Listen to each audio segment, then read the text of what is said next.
નમસ્કાર. દિવસભરના તાજા સમાચારોમાં તમારું સ્વાગત છે. તમારી સાથે હું છું પિનલગીરી ગોસ્વામી. સમાચારો વિસ્તારથી જાણીએ એ પહેલા મહત્વના સમાચારો ઉપર એક નજર. મિત્રો, આજની વિડીયોમાં વાત થશે તાઇવાનમાં ક્રેથોન વાવાઝોડાનો કહેર.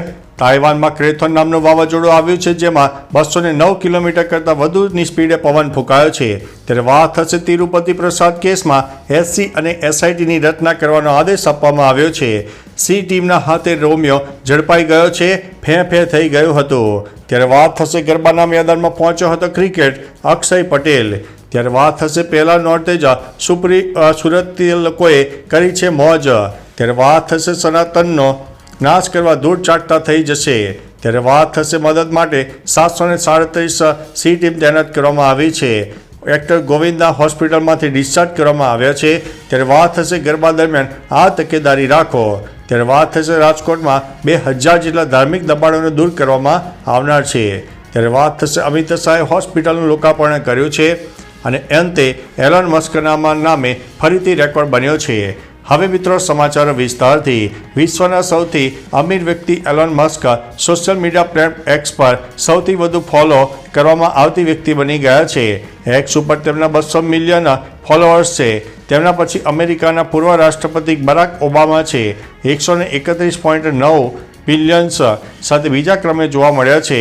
અને footballer Cristiano Ronaldo 113.2 million followers સાથે ત્રીજા સ્થાને જોવા મળ્યા છે.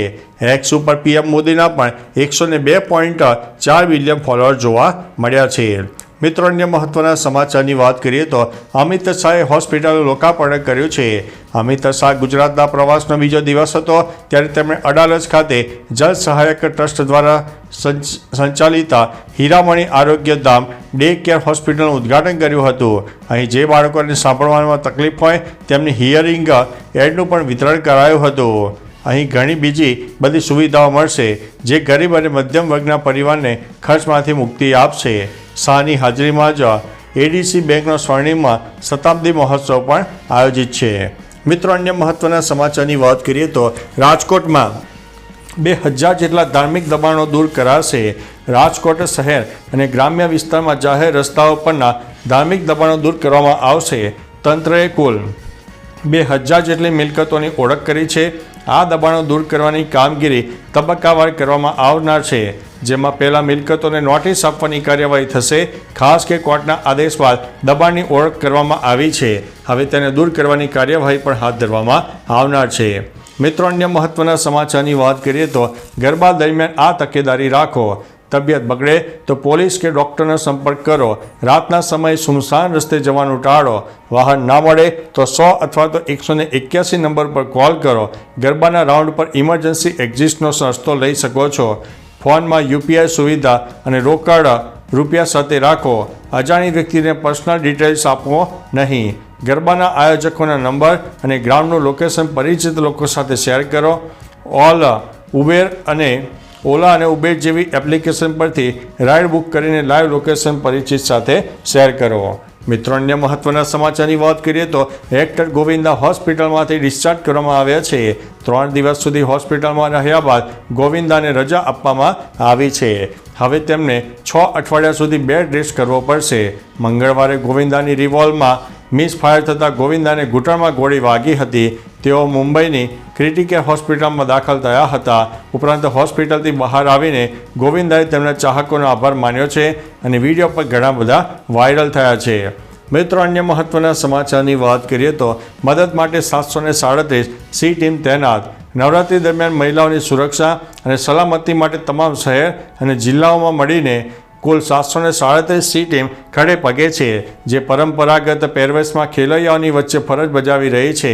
બહેનોને વાહન ન મળે તો 100 અથવા તો 181 નંબર પર ફોન કરીને મદદ લેવા જણાવાયું છે.